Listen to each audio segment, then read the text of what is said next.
अगले गेड़ा आप आड़े तो शुरू करेंगे जड़ा मोरे इस बार रखे हैं आड़े तो उठाएंगे क्योंकि जेबीटी में जब गए आपके दादाजी तो उस टाइम लिखना शुरू कर दिया था, गीत लिखना उस टाइम तय लिखे हैं।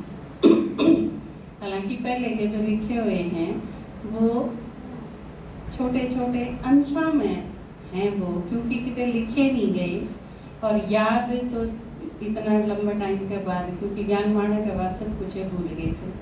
तो उड़े तो शुरू कराएंगे जब उड़े सन 64 का किस्सा कर दिया त्यार साथियों, या रागनी लिखी थी जेबीटी में गए जब, तो आप उससे शुरू कराएंगे अगला संडे में, ठीक है? आपकी याद भी रह जाएगा कि आड़ते ही मिल गया था। 46 में 64 तक आ लिए और 64 का अगला संडे शुरू कराएंगे। तो ये एक बार में 5-5 मिनट रेखा बहन जी और संतोष माता वो सेवा करके आए हैं, तो थोड़ा थोड़ा 5-5 मिनट बोलें, लेकिन बोलें जरूर है। आप अपनी कुर्सी ले आओ। और ये सेवा करके आए हैं 10 दिन।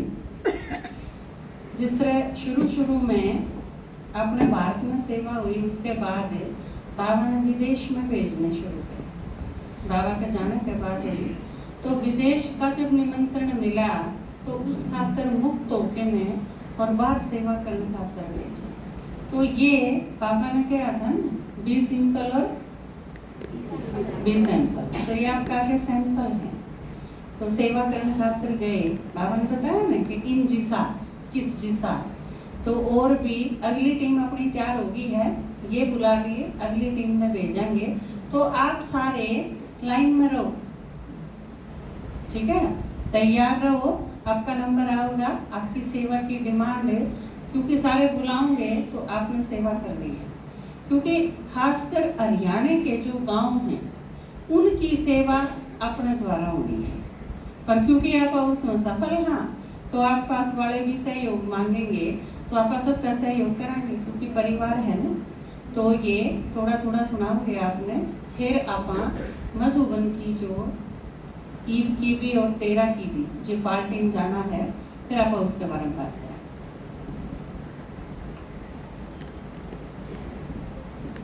ओम शांति, ओम शांति, ओम शांति, ओम शांति, ओम शांति, ओम शांति। देखो हम पहली बार गए हैं बाहर सेवा पे, क्योंकि पहली बार का अनुभव होगा कि कैसे सेवा करनी है, वहाँ का क्या वातावरण है, कैसे ये लोग सेवा करते हैं। तो बहुत अच्छा लगा जाके,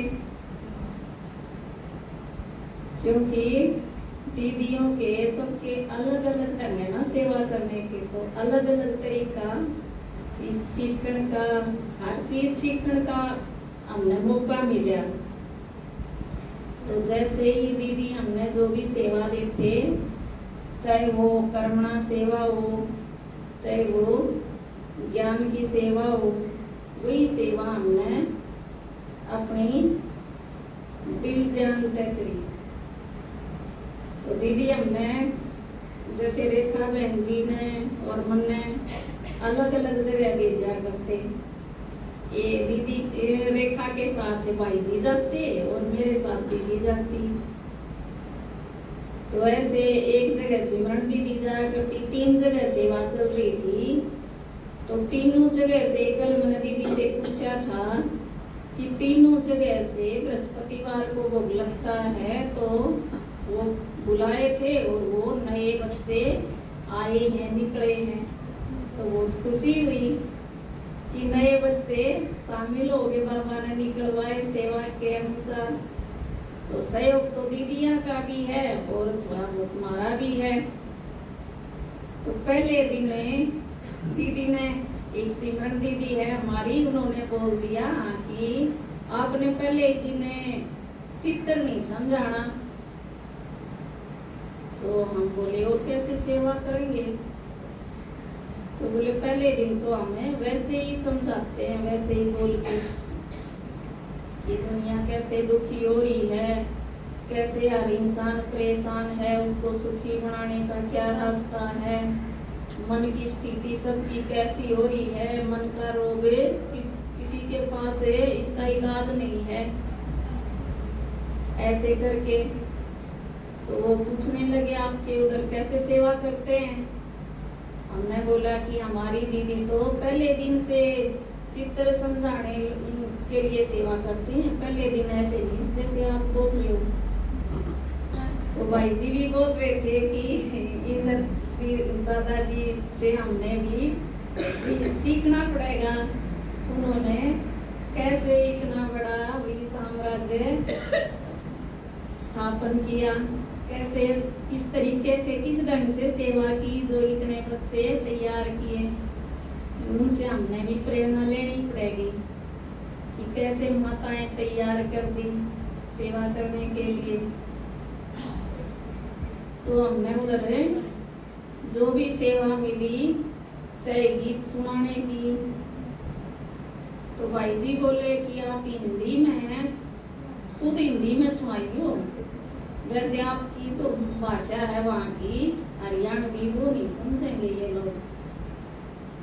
तो हमने हिंदी में सुनाने की कोशिश की पूरी, क्योंकि थोड़ा बहुत तो हरियाणवी अपने एक शब्द तो निकल आया था। तो उन्होंने बहुत अच्छा लगा। वो बोले जल्दी जाओ और फिर जल्दी वापिस आना, आपने तो हमारा मन लगा दिया, इधर अब भेजने का मन नहीं कर रहा।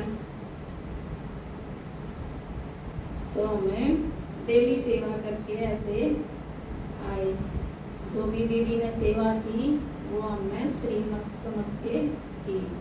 ओम शांति। ओम शांति।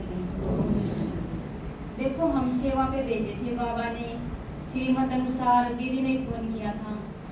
हम गए थे सिरसा के आगे है मंडी डबवाड़ी।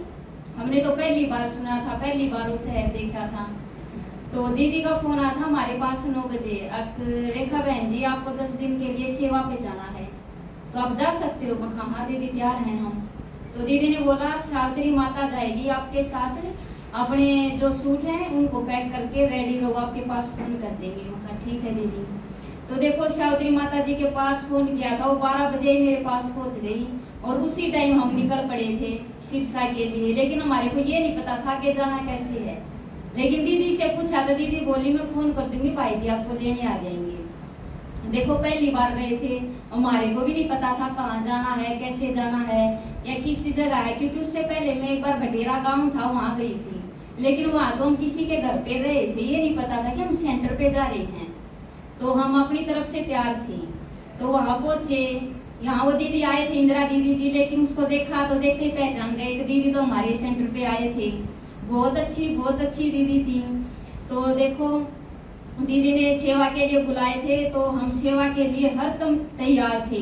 किसी भी टाइम दीदी ने कहा अब चलना है तो हमने हाजी का पाठ बजाया, जो भी कहा जैसी भी सेवा थी।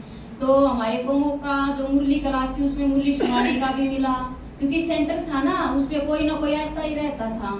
तो जैसे कोई नया आता था तो दीदी बोली इसको कोर्स भी देना है, या 3 जगह जो सेवा चली हुई थी वहाँ पे भी जाने का मौका मिला। और एक बार दीदी ने कहा आज यहाँ पे एक रस्म पगड़ी है तो वहाँ पे चलना है।